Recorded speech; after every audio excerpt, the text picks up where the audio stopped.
Hello बच्चा party, कैसे हैं आप सब। आई होप आप सब बहुत अच्छे हैं, मस्त हैं एंड सभी सेफ हैं। स्टार्ट करेंगे गाइज आज की क्लास को। एंड आज आपकी क्लास है हिंदी की। हाँ जी, जैसे कि मैंने आप सबसे बोला है कि हिंदी भी आप मुझसे ही पढ़ेंगे। अभी तक बायोलॉजी बच्चे बोल रहे थे मैम बहुत ईजी हो गई है, आपने बिल्कुल हलवा कर दी है। वैसे ही मैंने आपसे कहा था कि हिंदी की टेंशन बिल्कुल नहीं लेना है, हिंदी मैं ही आपको पढ़ाऊंगी। एंड हिंदी में अभी तक बच्चे बोलते हैं मैम कुछ समझ नहीं आ रहा है, कैसे पढ़ेंगे, कुछ नहीं पढ़ा है। मैं बोलती हूँ कुछ डरने की बात ही नहीं है ना।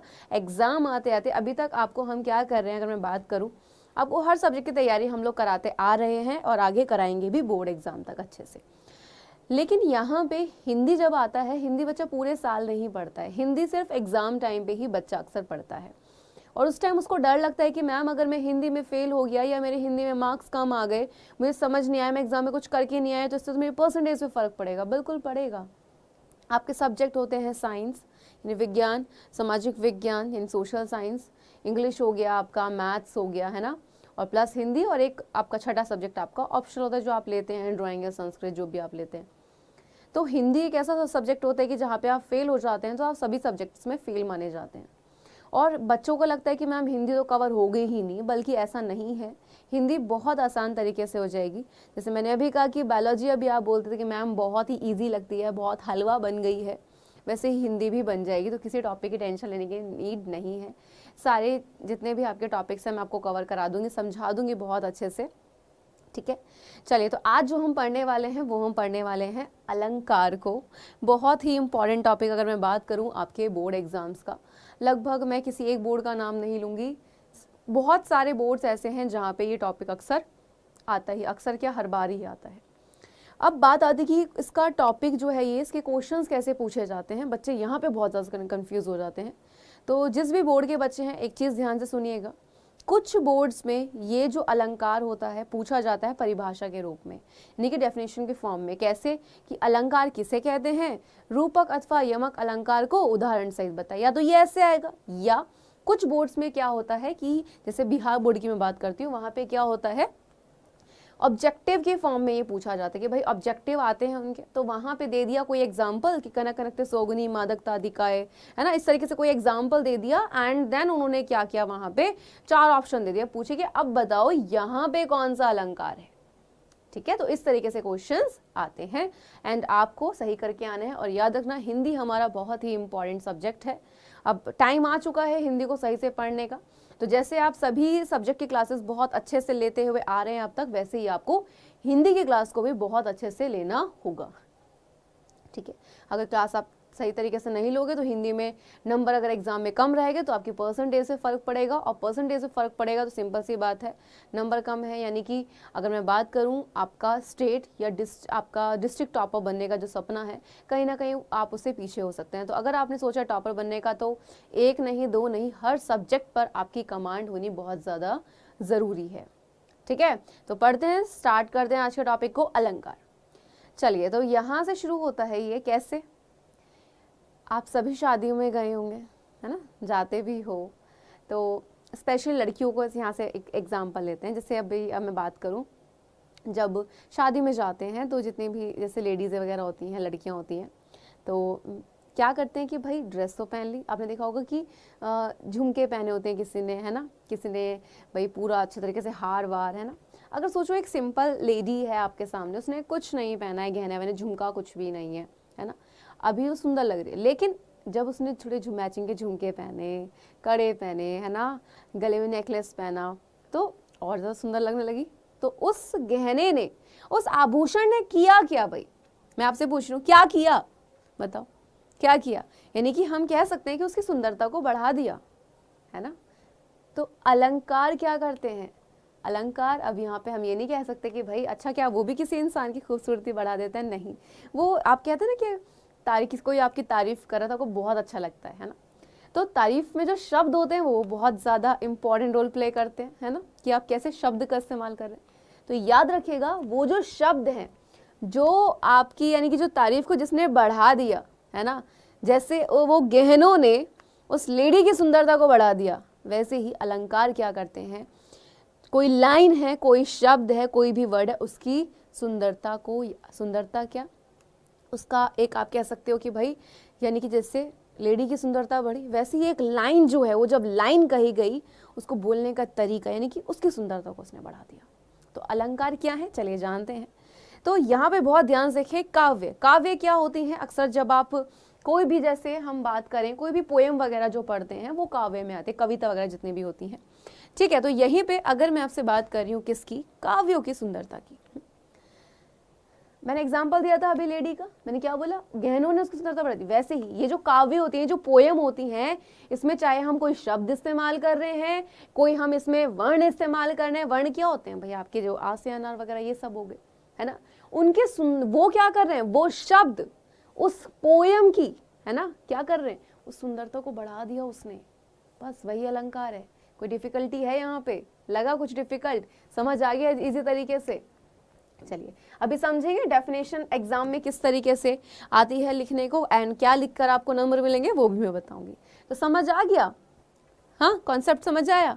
बहुत आसान तरीके से, मैंने बोला ना कि जैसे मैं आपको भी बायोलॉजी बहुत हलवा बना देती हूँ, इसी तरीके से हिंदी बन जाएगी, टेंशन लेने की नीड नहीं। जो बच्चे बहुत ज़्यादा डरे हुए हैं टेंशन मत लो बिल्कुल भी, है ना।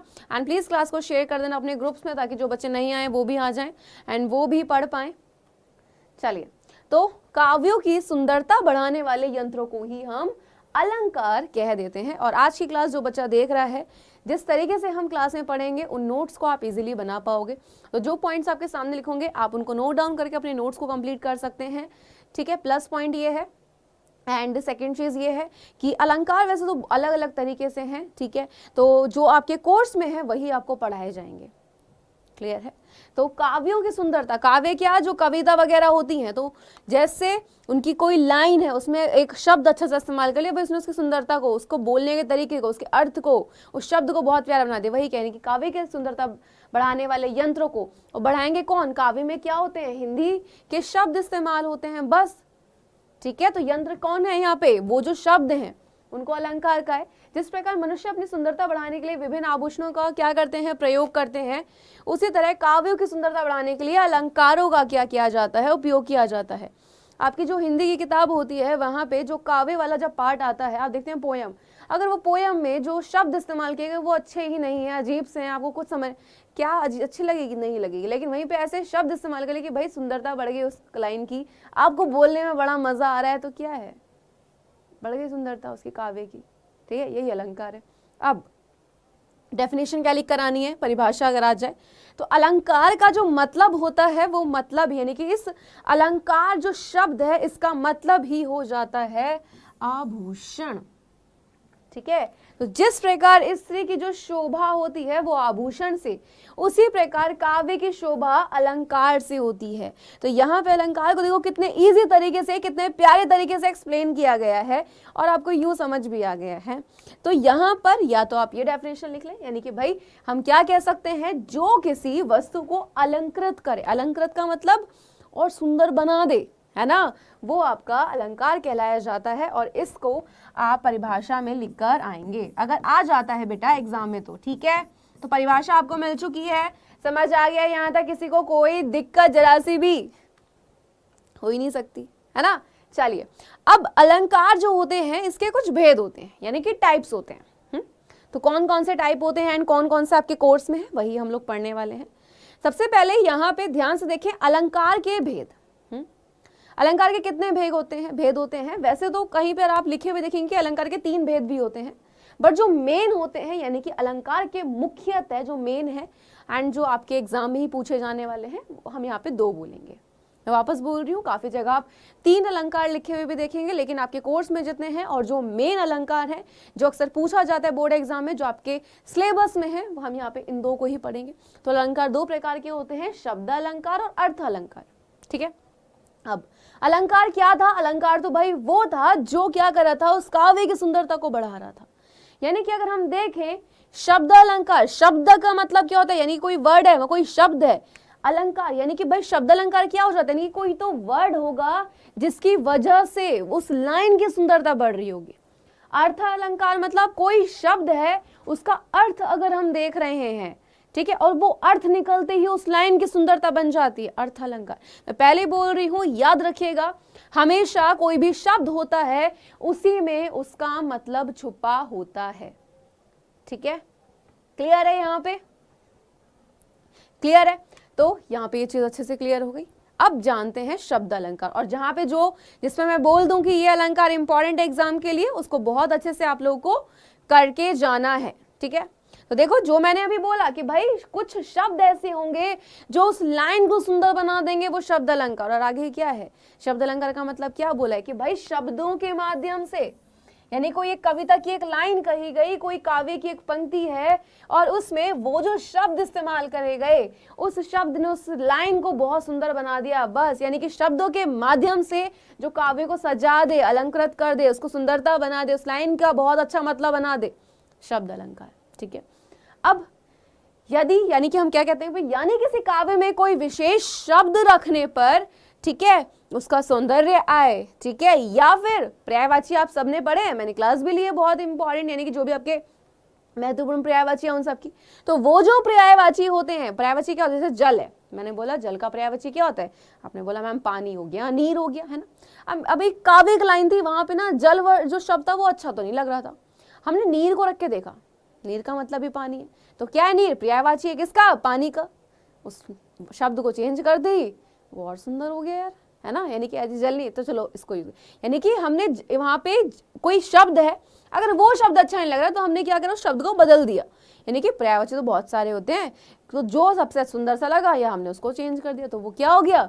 उस लाइन की सुंदरता बन गई, सिंपल सी बात, ठीक है? तो कोई पर्यायवाची शब्द रखने से लुप्त हो जाए तो यह शब्द अलंकार कहलाता है। क्लियर है? क्लियर है? तो जो अलंकार आप लिख के क्या आएंगे, अगर एग्जाम में पूछते हैं कि शब्द अलंकार क्या होते हैं, तो जो अलंकार शब्दों के माध्यम से काव्यों को अलंकृत करते हैं वो शब्द अलंकार कहलाते हैं। क्लियर है? क्लियर? चलो, अब याद रखना कि अगर आप किसी शब्द का इस्तेमाल कर रहे हैं कि भाई आपने कोई शब्द रख दिया तो वो सुंदर बन गया, आपने शब्द लाइन में कोई वर्ड लिखा, उसका पर्यायवाची इस्तेमाल किया तो शब्द बन गया। अब यानी कि आप उसको चेंज भी तो कर रहे हो, या फिर उस वर्ड को हटा के कोई और वर्ड शब्द रख दिया। यानी सिंपल सा लाइन याद रखना कि शब्दों पर यहाँ पर खेला जा रहा है, ठीक है? अब जो शब्द अलंकार होते हैं इसके 3 भेद होते हैं, और ये तीनों ही मोस्ट इंपॉर्टेंट हैं आपके बोर्ड एग्जाम के लिए। हर बार यहाँ से क्वेश्चन आते हैं और इस बार भी आएगा यहीं से, ठीक है? तो शब्द अलंकार जो होते हैं वो 3 तरीके से होते हैं, अनुप्रास हो गया, यमक हो गया और श्लेष हो गया, ठीक? 3 तरीके से, तीनों मोस्ट इंपॉर्टेंट, एक भी ऐसा नहीं है जो मैं बोल दूं कि बेटा इसको छोड़ जाओ, तीनों इंपॉर्टेंट है, तीनों कहीं ना कहीं हर बार पूछे जाते हैं, कोई 2 तो हर बार पूछे जाते हैं, ठीक है? चलिए अनुप्रास पे आते हैं। अभी यहाँ तक बहुत अच्छे समझ आ रहा है, हाँ या ना? के जल्दी से जवाब दो एक बार, यहाँ तक बहुत अच्छे समझ आ रहा है, हाँ या ना? कोई डिफिकल्टी आ रही है? नहीं आ रही? चलो बहुत सही, आ जाओ। सबसे पहले यहां पर आता है आपका अनुप्रास। अब आप सोच रहे मैम यहां से शुरू हो गया हमारा, बहुत डिफिकल्ट है ना, देखना मैम कैसे करेंगे याद एग्जाम्पल इसके, बहुत ईजी होते हैं। जब मैं हिंदी पढ़ती थी, मतलब मैंने हिंदी एग्जाम टाइम पे नहीं, एग्जाम से बहुत ही पहले पढ़नी स्टार्ट कर दी थी, जब मैं 9th 10th में थी, तो उससे फ़ायदा हुआ ये था कि जब एग्ज़ाम आए थे तो मुझे इतनी डिफ़िकल्टी नहीं हुई थी, मतलब इतना मुझे डिफ़िकल्ट नहीं लग रहा था वो सब्जेक्ट कि भाई मैं कैसे करूँगी, क्या होगा यार, कुछ ऐसा कुछ भी नहीं था। अनुप्रास अलंकार जो होता है यहाँ पे याद रखना, अब हम क्या पढ़ते हैं, आ से अनार पढ़ते हैं, बचपन में नर्सरी में सिखा दिए जाते हैं, आ से अनार, आ से आम, है ना, ये सब। तो ये क्या होते हैं, आ से जो ज्ञानी तक हम पढ़ते हैं, ये क्या होते हैं, वर्ण होते हैं। क्या होते हैं, वर्ण। तो याद रखना अनुप्रास क्या होता है। अगर कोई एक लाइन है, आप सोचो कि एक कोई भी वर्ण है, चाहे वो फॉर एग्जाम्पल का हो, एक लाइन आ रही है, एक पंक्ति आ रही है, उसमें एक वर्ड बार बार आ रहा है, का, हर शब्द में का, फिर नेक्स्ट शब्द फिर का, फिर शब्द फिर का। अरे मतलब एक शब्द अगर हम देखें और शब्दों के मुकाबले बहुत ज्यादा रिपीट, शब्द की नहीं बात करेंगे, वर्ण की बात करेंगे, ठीक है, बिकॉज हम बात किसी कर रहे हैं कि भाई अगर हम बात करें अ से ज्ञानी तक की, ठीक है, जितने भी हैं, इनमें कोई भी वर्ण यानी कि ए, आ, ई, उ जो भी है, वो जो वर्ण है, शब्द क्या होता है, जैसे यमक, ये एक शब्द है, और मैं बोलूं कि ये चा क्या है, तो आप बोलेंगे मैम ये वर्ण है, क्योंकि ये अकेला है, वर्ण एक सिंगल शब्द है। आपका यहाँ पे बात करूं, देखो यहाँ पे ना शब्द के 2 मतलब निकल जाते हैं। कैसे कि एकदम बोल रहे कि भाई शब्द यहाँ पे हमें इसको वर्ण बोलना पड़ेगा क्योंकि अकेला हो जाता है जब, चाहे वो का हो। मैं बोल रही हूँ क्या का क्या है, क्या ये शब्द है या वर्ण है? आप बोलेंगे मैम का है। अब मैंने बोला यहाँ पे मैंने लिख दिया कनक, मैंने कहा आप बताओ क्या ये वर्ण है ये शब्द है? अब आप बोलेंगे मैम ये अब शब्द है।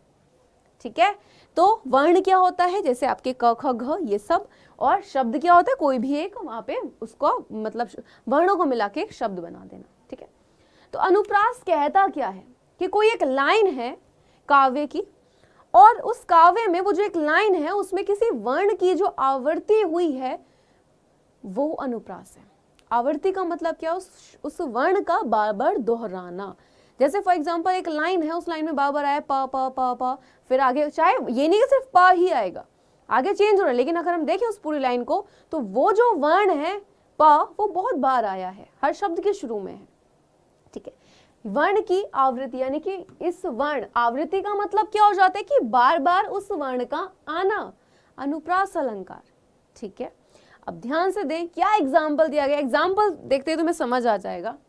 चारू चंद्र की चंचल किरणें खेल रही हैं जलथल में। इस लाइन को अगर आप देख रहे हो, च जो वर्ण है ये च, चारू में च, चंद्र में च, चंचल में च, ये च वर्ण हमने सॉरी हम यहाँ वर्ण की बात कर रहे हैं, ये जो च वर्ण है ये बार बार आया है। तो क्या बोल रहे हैं कि ऊपर दिए गए एग्जाम्पल में आप देख सकते हैं कि जो च वर्ण है इसकी आवृत्ति, आवृत्ति का मतलब दोहराना।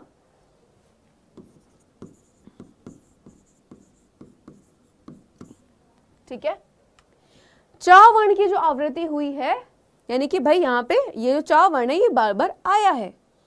ठीक है, और आवृत्ति हो से यानी कि भाई यहाँ पे बात करें इसकी, यानी कि जो ये च से है इसकी सुंदरता को बढ़ा रहा है, अतः यहाँ पे कौन सा है, अनुप्रास। यानी कि अनुप्रास अलंकार क्या हो जाता है, जो आपका कोई भी जो आपका जो एक काव्य की जो लाइन होती है उसकी जो सुंदरता होते हैं, यानी कि ये क्या करता है आपका, ये जो आपका यहाँ पे वर्ण होता है उसकी काव्य की लाइन की सुंदरता को बढ़ा देता है बस। यानी कि जहां पे वर्ण की आवृत्ति बार बार हो, अनुप्रास, खत्म। ठीक है, और एग्जांपल देखो, मधुर मधुर मुस्कान मनोहर मनुज वेश का उजियाला, कौन है, म, यानी कि म वर्ण की आवृत्ति बार बार, बस सिंपल, यही आपका अनुप्रास हो गया। रघुपति राघव राजा राम, सिंपल सब है ना। र किसकी हुई है, र वर्ण की आवृत्ति बार बार हुई है, और इसमें तुम्हें पूरा पूरा पढ़ने की जरूरत नहीं है, तो यहाँ पे तुम खुद से बनाकर भी लिख सकते हो क्या, कि ऊपर दिए गए उदाहरण में यानी कि र वर्ण की आवृत्ति बार बार हुई है इसलिए यहाँ पर अनुप्रास अलंकार है, सिंपल, क्लियर है। चलो अब आ जाते हैं यमक पे। अनुप्रास में आपने क्या देखा बताओ, अनुप्रास में आपने देखा कि कोई एक वर्ण है उसकी आवृत्ति जो हो रही थी वो बार बार हो रही थी, है ना, लेकिन यमक में आवृत्ति जो होती है वो होती है किसकी, शब्द की, याद रखना, क्लियर है, किसकी, यानी कि जिस तरीके से अनुप्रास अलंकार में वर्ण की आवृत्ति हो रही थी वैसे ही यमक में क्या होती है भाई, यमक क्या करते हैं, किसी काव्य का सौंदर्य बढ़ाने के लिए वो क्या करेंगे, यानी कि वहां पे जो वो काव्य उसकी सुंदरता बढ़ाने के लिए शब्द जो है उसकी आवृत्ति करते हैं। यानी कि पहले अनुप्रास में वर्ण की आवृत्ति हो रही थी, अब यहाँ पूरे शब्द की आवृत्ति होगी। ठीक है, अब जैसे ध्यान से देखें, कनक कनकते 100 गुनी मादकता दिखाए, या खाए बोराए नर या पाए बोराए। ठीक है, ये जो एग्जाम्पल है यहाँ पे एक चीज बोलूंगी, कनक कनक 2 बार आया है। अब कनक 2 बार भले ही आए लेकिन उसमें, अब ध्यान से सुनो, कनक शब्द का प्रयोग 2 बार तो हुआ है, लेकिन प्रथम कनक जो है उसका मतलब तो है सोना, और जो दूसरा कनक है, ठीक है, उसका मतलब क्या है, धतूरा। कनक शब्द 2 बार आया और दोनों का मतलब अलग अलग, बस यही क्या है आपका यमक अलंकार। काली घटा का घमंड घटा, घटा वर्ड 2 बार आया है ना। पहले घटा का मतलब किससे है, वर्षा काल से, कि भाई काली घटा हो रही है ना, आप कहते हो ना मौसम बदल घटा सी हो रही है, तो और दूसरा वाला जो है यहाँ पे, ठीक है, उसका मतलब क्या है, कम हुआ। यानी कि देखो 2 वर्ड होते हैं, आप क्या कहते हो, काली घटा हो रही है, वो तो बारिश से संबंधित, भाई मौसम आप देख रहे हो वर्षा काल से। अब क्या कहते हो कि और घटा दे, यानी और कम कर दे, यानी कि दूसरे घटा का मतलब क्या है, यानी कि काली घटा का घमंड घटा, घमंड घटा मतलब घमंड कम हुआ। तो 2 वर्ड तो सेम है लेकिन उन दोनों के मतलब अलग है और शब्द भी बार बार आया है। ठीक है, चलो नेक्स्ट आ जाता है श्लेष अलंकार। श्लेष अलंकार क्या बोल रहे हैं कि भाई जो ऊपर दोनों अलंकार होते हैं वो उनसे अलग बताया गया थोड़ा। भिन्न का मतलब क्या होता है, अलग, अलग क्यों है, अब इसको जानेंगे। तो श्लेष अलंकार में एक ही शब्द के विभिन्न अर्थ होते हैं। यानी कि भाई यहाँ पे ये बोलना चाह रहे हैं कि कोई एक ही शब्द होगा, उसका अपने आप में यानी कि अपने आप में बहुत सारे अर्थ होने वाले हैं। एग्जाम्पल से समझते हैं सीधा, ठीक है। चलो क्या बोल रहे हैं, सीधी चलते रहा जो रहते सदा निशंक, जो करते विप्लव उन्हें हरि का आतंक। चलिए समझो ध्यान से, क्या बोल रहे हैं कि जैसे कि आप एग्जाम्पल देख रहे हैं तो भाई हरि शब्द का एक बार प्रयोग हुआ है। अब इसके दो मतलब निकल रहे। देखो यहाँ पे ना कोई वर्ण की आवृत्ति बार बार हुई है, ना कोई शब्द की आवृत्ति बार बार, है ना, कोई यहाँ पे कोई शब्द बार बार दिख रहा है नहीं, ना कोई वर्ण दिख रहा है। श्लेष अलंकार क्या है, जहां पर एक शब्द है, आपको वो देखना पड़ेगा, ये पहचानना होगा कि इस पूरे उसमें एक आपका शब्द होगा जिसका अर्थ दो होंगे, है ना, क्या होंगे, जिसके अर्थ दो होंगे। अब वो दो कैसे, यानी कि बात करते हैं यहाँ पे हरि जो है, यानी कि पहला अर्थ है यहाँ पे बंदर और दूसरा है भगवान, है ना। तो यहाँ पे जो हरि है उसका दो मतलब हो जाते हैं, क्या, बंदर भी होता है और दूसरा अर्थ भगवान भी होता है, ठीक है। यानी कि भाई ये जो संदर्भ कहा गया है, यानी कि ये जो दोहा कहा गया है, इसका यानी कि ये बंदरों के संदर्भ में भी हो सकता है और ये भगवान के संदर्भ में भी हो सकता है, ठीक है। क्लियर है। तो एक सहबद्ध से कितने बेटा आपके दो अर्थ निकल रहे हैं, अतः यह उदाहरण श्लेष अलंकार के अंतर्गत आ जाता है। क्लियर है। चलिए नेक्स्ट अर्थ अलंकार आ जाता है भाई। जैसे शब्द अलंकारों में शब्द से क्या हो रही थी भाई, वहां पे यानी कि जब हम शब्दों के साथ खेल रहे थे और वो शब्द क्या कर रहे थे, उस जो वो आपका कह सकते हैं वो जो दोहा था, वो जो काव्य की जो लाइन थी उसकी सुंदरता बढ़ा रहे थे, वैसे ही यानी कि यहाँ पे अगर कोई वाक्य है उसका सुंदर है, उसके अर्थ पर आधारित होता है, तब अर्थ अलंकार यानी कि अर्थ से संबंधित, सिंपल सी बात, ठीक है। अब यहाँ पे जो आप देख रहे हैं ये 5 तरीके से दिखाए गए हैं, उपमा, रूपक, उत्प्रेक्षा, अतिशयोक्ति और मानवीकरण, जिसमें से उपमा, रूपक और उत्प्रेक्षा इंपॉर्टेंट है। यही 3 हर बार बहुत ज्यादा एग्जाम में पूछे जाते हैं, ठीक है। तो उपमा से स्टार्ट करते हैं। उपमा यानी कि उप का अर्थ क्या बोला गया है, यहाँ पे बोला गया है समीप, ठीक है। और पा का अर्थ बोला गया है यहाँ पे तोलना या देखना, यानी कि उपमा जो है इसको 2 वर्डों में बांटा कि उप और मा, जिसमें उप का मतलब समीप और पा का मतलब है तोलना या देखना, ठीक है।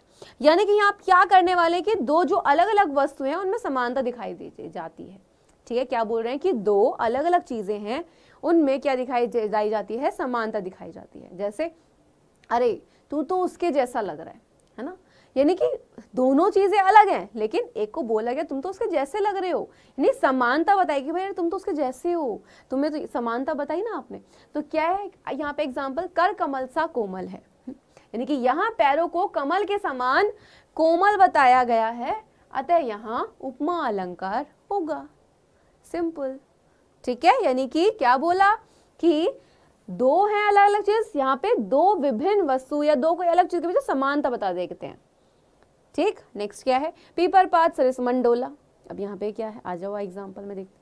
तो ऊपर दिए गए उदाहरण में मन को पीपल के पत्ते की तरह हिलते हुए बताया जा रहा है ना। जैसे कहते हैं अरे अभी तो मेरा ये खाने का मन कर रहा है, अरे नहीं अभी मन अब नहीं है, डोल गए भाई अपनी बातों से, अपनी ही बातों पे नहीं टिके, है ना। तो यहाँ पे कंपेयर किया गया क्या कि भाई मन जो है हमारा, उसको क्या बोला कि भाई पीपल के पत्ते की तरह हिलता हुआ बताया कि अभी तो ये मन करता वो मन कर रहा है ना। वैसे ही इस उदाहरण में मन उपमेय है और पीपर पात उपमान है। डोला साधारण धर्म है एवं सरिस अर्थात के समान वाचक शब्द है। जैसे कि हम जानते हैं कि जब किन्हीं दो वस्तुओं के एक समान धर्म की वजह से तुलना की जाती है तब वहां उपमा अलंकार होता है, अतः यह उदाहरण उपमा अलंकार के अंतर्गत आएगा। क्लियर है। यहाँ पे उपमा हमने भी पढ़ा है, तो बस यही आपको एग्जाम में अगर आप कुछ चीज लिखकर आना चाहते हैं कि इतना डिटेल में ना लिखना हो कि मैम हमने एग्जाम्पल तो लिख दिया, क्या ये सब हमें लिखना होगा, तो बस आपको ये बताना होगा कि आखिर उपमेय क्या है और उपमान क्या है। उपमा अलंकार जो होते हैं यहाँ पे इसके अंग होते हैं, कौन, उपमेय और उपमान। जैसे अब समझो बिल्कुल ध्यान से, मैंने एक एग्जाम्पल यहाँ पे यूज किया है ना कि भाई यहाँ पे है पीपर पात सरिस मंडोला। मैंने यहाँ पे अगर मैं बात कर रही हूँ आपसे, तो मन जो होता है वो यहाँ पे जो हमारा जो मन है उसका जो यहाँ पे अगर हम बात करें जो कंपेयर किया गया है वो किससे किया गया है, मन को जो कंपेयर किया गया है वो बिल्कुल पीपल के पत्ते से किया गया, यानी कि दो तो हैं है ना, दो चीजें हैं जहां पे क्या किया गया है, कंपेयर किया गया है। अब एक तो वो है जिसके साथ कर रहे हैं कंपेयर, है ना, दो हैं, दो वस्तु हैं कि भाई ये तो इसके जैसा है। अब एक वो है जिसको कंपेयर किया जा रहा है और एक वो है जिससे किया जा रहा है। तो यहाँ पे अगर मैं आपसे बात करूं तो यहाँ पे जो दिया गया है उपमेय के अंग, तो वो है उपमेय और उपमान। तो क्या बोल रहे हैं, जिस वस्तु की समानता किसी दूसरे पदार्थ से दिखलाई जाए वहां उपमेय होता है। जैसे कर कमल सा कोमल है, इस उदाहरण में कर उपमेय है। और उपमान क्या है भाई यहाँ पे, कि उपमेय को जिसके समान बताए, यानी कि उपमेय क्या है यहाँ पे, यानी कि ध्यान से सुनो, उपमान क्या हो जाता है कि उपमेय जो है जिसके समान, मैंने तो बोला दो चीजें हैं, एक तो जिसको हम कंपेयर कर रहे हैं और एक वो जिससे कर रहे हैं, है ना। तो यहाँ पे उपमा के अंग क्या बोलते हैं कि भाई उपमेय और आपका उपमान, यानी कि उपमा के दो अंग उपमेय और उपमान। उपमेय क्या है कि भाई जिस वस्तु की समानता किसी दूसरे पदार्थ से की जा रही है ना। फॉर एग्जाम्पल आपको बोला जा रहा है कि अरे तू उसके जैसा है ना, तो आप क्या हो गए ना कि आपकी हम समानता देख रहे हैं किससे, दूसरे इंसान से, तो आप क्या हो गए, उपमेय हो गए। और उपमान क्या है कि भाई जिसके समान करी, जिससे मैंने करी, मैंने कहा तुम तो उसके जैसे हो, तो वो दूसरा जो इंसान है वो क्या हो गया, उपमान हो गया। ठीक है, बस यही आपका पॉइंट आ जाता है। नेक्स्ट आ जाता है रूपक अलंकार। तो जब उपमान, अब आपको उपमान का और उपमेय इन दोनों के जो मतलब हैं वो समझ आ चुके हैं, है ना, समझ आ चुके हैं कि उपमान क्या है, उपमेय क्या है। तो जब उपमान और उपमेय में अभिन्नता या अभेद दिखाया जाए तब यह रूपक अलंकार होता है। जैसे मैया मैं तो चंद्र खिलौना ले हो, यानी कि मतलब क्या है कि चंद्रमा और खिलौने में समानता ना दिखाकर क्या बोल दिया है, चांद को खिलौना बोल दिया है वहां पे, है ना, यानी कि यहाँ पे रूपक अलंकार, यानी कि क्या बोला है, अभी हम समानता नहीं देख रहे हैं, है ना, अब यहाँ पे चांद को ही खिलौने की तरह बोल दिया। क्लियर, चांद और खिलौना अपने आप में दो अलग अलग चीज है, लेकिन इस सेंटेंस में चांद को ही खिलौना बोल दिया गया है। तो यहाँ पे जब इस तरीके से आपका उपमान में और उपमेय में अभिन्नता आ जाती है, यानी कि दोनों में कोई मतलब, वहां पे कोई मतलब नहीं निकल रहा है, लेकिन एक ही चीज को क्या कर दिया गया, दूसरे उसी के समान, मतलब किसी और चीज के समान बता दिया गया, बस वैसा वाला। ठीक है, चरण कमल बंदो हरिराई बहुत ही इंपॉर्टेंट एग्जाम्पल है ये। क्लियर है, क्लियर है यहाँ पे। चलिए, तो चरण कमल बंदो हरिराई में क्या हो जाता है कि यहाँ पे चरणों को कमल के सम्मान क्या, यानी कि ना दिखाकर चरणों को ही कमल बोल दिया गया है। क्लियर है, किसी दूसरे से यहाँ पे देखो क्या किया गया है कि है तो दो ही चीज, क्लियर, दो ही चीज, लेकिन यहाँ पे इसमें क्या होता है, अभिन्नता को वो प्रदर्शित कर रहा है। क्लियर, कि भाई पैरों को ही क्या बोल दिया, यहाँ पे क्या बोल दिया है, यानी कि चरणों को कमल के समान ना दिखाकर चरणों को ही क्या कह दिया, कमल कह दिया। बस ये रूपक अलंकार है। उत्प्रेक्षा क्या बोलते हैं कि जब उपमेय में उपमान के होने की संभावना हो, किसमें, जो उपमेय होता है उसमें, याद रखना ये आगे वाले अलंकार आपको तभी आएंगे जब आपको उपमेय का और उपमान का मतलब पता होगा, और इसमें कंफ्यूज मत होना। तो उपमेय और उपमान के होने की जब संभावना का, कि भाई यानी कि श्योर नहीं है कि वहां पे होगा, संभावना कर रहे हैं, यानी कि संभावना का वर्णन हो, तब वहां उत्प्रेक्षा हो जाए। जैसे अब याद रखना कि पंक्ति में क्या हो जाता है, मनु, जनु, मेरे, जानते, मनु, जब यहाँ पर ये वर्ड यूज होते हैं, याद रखना कि वहां पर उत्प्रेक्षा अलंकार हो जाए। जैसे मुख मानो चंद्रमा है, यानी कि मुंह को बोला गया भाई मुंह ऐसा है जैसे, यानी कि भाई यहाँ पे मुख और चंद्रमा जो है, इन दोनों को यहाँ पे अगर हम देखें जो कंपेयर, यानी कि संभावना की गई, यानी कि मुख के चंद्रमा होने की संभावना की गई, लेकिन है नहीं।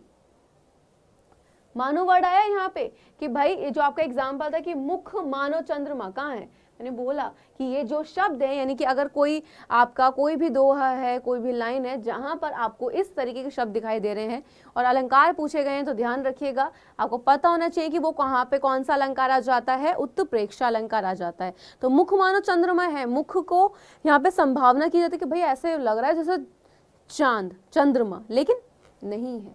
ठीक है, तो यहाँ पे जहां पर ये इस तरीके शब्द होते हैं जहां पे संभावना हो, ठीक है, वो आपका क्या होता है, उत्प्रेक्षा अलंकार हो जाता है। नेत्र मानो कमल है, लेकिन है तो नहीं ना, है ना, इससे पहले क्या होता, बोल ही रहे थे कि भाई है, लेकिन यहाँ पे बोल रहे नेत्र मानो कमल है, लेकिन नहीं है वो कमल।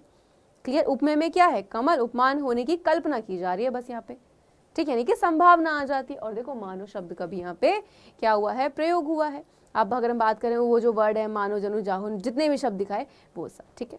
अतिशयोक्ति क्या हो जाते हैं, जब किसी बात का वर्णन बहुत बड़ा चढ़ा करके होता है ना, किसी की लंबी लंबी फेंकने की आदत बातों को, तो जब किसी बात का वर्णन बहुत ही बड़ा चढ़ा कर किया जाता है तब वहां अतिशयोक्ति अलंकार होता है। क्लियर है? क्लियर? कैसे? आगे नदियां पड़ी अपार, घोड़े कैसे उतरे पार, राणा ने सोचा इस पार, तब तक चेतक था उस पार। तो इस एग्जाम्पल में क्या किया गया है कि इस एग्जाम्पल में वो जो चेतक है, यानी कि चेतक की शक्तियां एवं स्फूर्ति का बहुत बड़ा चढ़ाकर किया गया है, यहाँ पे वर्णन किया गया है। यानी कि जहां पर बहुत बड़ा चढ़ाकर वो चीजें बोली जाएं तो वो क्या हो जाता है, अतिशयोक्ति अलंकार हो जाता है। नेक्स्ट आ जाता है यहाँ पे मानवीकरण अलंकार, यानी कि भाई जब प्राकृतिक, यानी कि जो प्राकृतिक चीजें होती हैं तो प्राकृतिक चीजों में मानवीय भावनाओं के होने का वर्णन, तब वहां मानवीय, यानी कि फूल हंसे कलियां मुस्कुराई, ठीक है। तो ऊपर दिए गए एग्जाम्पल में क्या है कि अब यहाँ पे क्या देख रहे हैं, फूल का हंसने का वर्णन किया गया है जो मनुष्य करते हैं। अब इंसान हंसता है लेकिन उसको फूल को देख के ऐसा, यानी कि भाई क्या लग रहा है कि भाई जैसे अगर हम बात करें फूल को देख के उसको ऐसा लगता है वो मुस्कुरा रहा है। तो यानी कि यहाँ पे यानी कि जब मानव से संबंध, यानी कि भाई जब वो क्या कर रहा है, यानी कि मानवीय भावनाओं के होने का वर्णन वहां पर हो रहा है। जैसे इंसान हंसता है, रोता है, क्या है, भावनाएं हैं। तो जब यहाँ पे इनके होने का वर्णन हो तो वह आपका मानवीय अलंकार हो जाता है। ठीक है, चलिए अब आगे आ जाते हैं। एंड जैसे कि मैंने बोला था कि मैं आपको क्वेश्चन प्रैक्टिस भी मैं आपको यहाँ पे कराऊंगी, ठीक है। तो क्वेश्चन प्रैक्टिस भी मैं आपको कराऊंगी, तो जान लेते हैं किस तरीके से ये देखो डेफिनेशन आएगी। तो मुझे इतना पता है कि आप डायरेक्ट एग्जाम में लिखकर आ सकते हैं कि भाई जैसे जिस बोर्ड्स में आने की अलंकार किसे कहते हैं तो आप लिखा होगा डेफिनेशन परिभाषा की हेडिंग डाल के। अगर आ जाता है कि यमक और रूपक में अंतर स्पष्ट करें तो उनके डेफिनेशन के साथ साथ आप एक एग्जाम्पल भी ले सकते हैं, क्लियर। लेकिन अगर आ जाता है ऑब्जेक्टिव तो नहीं पता कैसा है, तो वही उनकी प्रैक्टिस करते हैं जल्दी से जिस बोर्ड में ऑब्जेक्टिव फॉर्म में आते हैं। पहला यहाँ पे जो दिया गया है आपको, सबसे पहले हम लाइन से देखेंगे, मैं आपको पहले बता दूं, क्लियर है, एक एक करके जानेंगे। जैसे ही आपके सामने जब क्वेश्चन आएगा तो पहले ये चीज याद रखना कि आप मुझे क्या करेंगे, उसका देख के खुद से आंसर दें कि आपको पता है, अभी अभी आप पढ़कर आए हैं, है ना, तो आपको पता होना चाहिए क्या आप वहां पे उसका आंसर जो है वो कर पा रहे हैं, ये चीज आपको पता होनी चाहिए। ओके है, क्लियर है। चलो, तो और एक चीज याद रखना कि कभी भी जब आप परिभाषा लिख रहे हो, कोई भी किसी भी चीज को आप लिख रहे हैं, तो आप क्या करेंगे, वहां पे जितनी भी हेडिंग्स हैं उनको प्रॉपर लिखेंगे जिस तरीके से। और सब्जेक्ट में क्या हो जाता है, आपका जो हेडिंग्स होती हैं वो बहुत ज़्यादा ही मैटर करती हैं, वैसे ही आपका हिंदी में भी जो हेडिंग्स होती हैं वो बहुत ही ज़्यादा क्या करती हैं, वहाँ पर मैटर करती हैं। क्लियर है। तो फिर शुरू करें जल्दी से यहाँ पे, चलिए स्टार्ट करते हैं एंड फर्स्ट क्वेश्चन से स्टार्ट करेंगे। चलिए, तो फर्स्ट क्वेश्चन आपके सामने है एंड क्या बोल रहे हैं क्वेश्चन में कि पीपर पात सरिसमन डोला, यानी कि पूछ रहे हैं कि भाई बताओ यहाँ पर कौन सा अलंकार आ जाता है। एंड चार ऑप्शन आपके सामने दिए गए। जैसे मैंने अभी बोला था, मैंने कहा भाई क्वेश्चन को सिर्फ देखेंगे ही नहीं, सबसे पहले आप आंसर देने की कोशिश करेंगे, थोड़ा दिमाग उड़ाएंगे तेजी से कि कौन सा अलंकार है। और ये तो हमने अभी पढ़ा है ना। तो बताइए कौन सा अलंकार है, पीपर पात सरिसमन डोला, यानी कि इस पंक्ति में कौन सा अलंकार आ जाता है, जल्दी से बताइए। यहाँ पे क्या वो उत्प्रेक्षा हो जाएगा, क्या वो उपमा हो जाएगा, और इस तरीके से बोर्ड एग्जाम में भी क्वेश्चन आ जाते हैं। ठीक है, चलिए जल्दी से। और रूपक अलंकार या फिर अतिशयोक्ति, तो याद रखना यहाँ पर जो अलंकार है वो है आपका कौन सा, उपमा अलंकार। नेक्स्ट क्वेश्चन, उपमान और उपमेय के अभेद को क्या कहते हैं। याद कीजिए, जस्ट अभी पढ़ाया है। उपमा अलंकार बोलेंगे, रूपक अलंकार कह देंगे, उत्प्रेक्षा कह देंगे, या फिर भ्रांतिमान। और भ्रांतिमान तो हमने पढ़ा ही नहीं है क्योंकि आपके एग्जाम में भी नहीं आने वाला है। तो याद रखना वो होता है कौन सा, रूपक अलंकार। क्लियर। नेक्स्ट क्वेश्चन, जहां शब्दों की आवृत्ति किंतु उनके जो अर्थ होते हैं वो अलग अलग होते हैं, वहां कौन सा अलंकार होता है। कि भाई शब्द तो दो बार आया है ना, लेकिन उनके मतलब भी अलग अलग हैं, तो वहां पे कौन सा हो जाता है, ध्यान से देखें। जैसे हमने कभी पढ़ा था कनक कनक, है ना, तो क्या श्लेष हो जाएगा, वक्रोक्ति हो जाएगा, यमक या फिर रूपक, तो बिल्कुल यमक अलंकार होता है।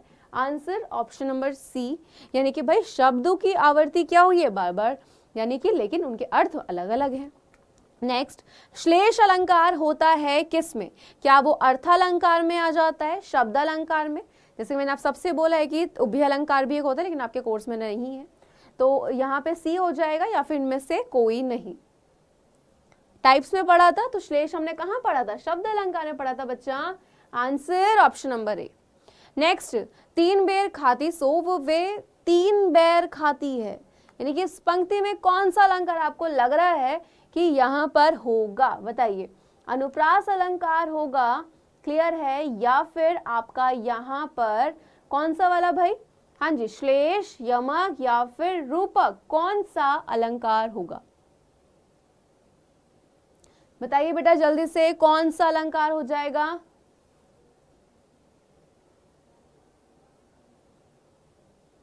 बिल्कुल, कौन सा? यमक अलंकार। क्यों? क्योंकि 2 बार यहाँ पे एक शब्द बार बार आया है और दोनों के मतलब अलग अलग। नेक्स्ट, नीचे दिए विकल्पों में कौन सा रूपक अलंकार है? ठीक, इसका मुख चंद्रमा के समान है। नेक्स्ट है, चंद्रमा इसके मुख के समान है, इसका मुख ही चंद्रमा के समान है, या यह मुख है अथवा चंद्रमा? हाँ जी, जल्दी से क्या हो जाएगा? क्या होता है रूपंग? क्या इसका मुख चंद्रमा के समान है? कंपेयर कर रहे हैं? नहीं, ठीक है। क्या है कि भाई इसका मुख ही चंद्रमा के समान है, बोल दिया वहां पे डायरेक्ट, यानी कि answer option number C. Next, तनी तनुजा तट तमाल तरुवर बहुछाय, बहुत ही इंपॉर्टेंट एग्जाम्पल जो एग्जाम में पूछा जाता है, ठीक है, ये बहुत इंपॉर्टेंट है आपका।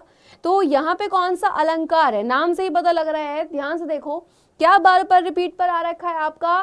त बाबर, तनी तनुजा तट तमाल तरुवर, है ना, क्या आ रहा है? ता जो वर्ण है वो उसकी आवृत्ति बाबर, यानी कि अनुप्रास अलंकार।